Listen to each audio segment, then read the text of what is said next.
And that is it. We are done. Check out these legs. I mean, check out this wagon. All right, now, a few things that you need to keep in mind when putting this thing together. First of all, it is plastic.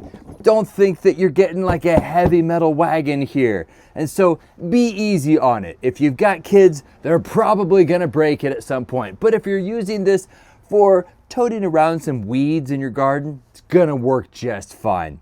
Now, the only trouble that I had putting this thing together were the wheels. And so if you look really closely, the pins that go into the axle, they impede the rotation because they hit the stem of the tire. So the engineers didn't really think that one through. So you're gonna have to pull out some pliers, and if you bend that pin that is sticking through the axle, just make sure that it's bent in such a way that it doesn't get in the way of that stem as the tire rotates.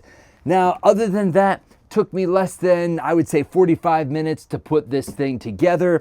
The wheels themselves are sturdy, and also, look at this. It's even got a little squishy handle. Probably the coolest selling point is this thing is going to save your back. So let's say that you have a bunch of weeds in here and you need to take it from one part of the yard to the other. Simply pull this handle and look at that.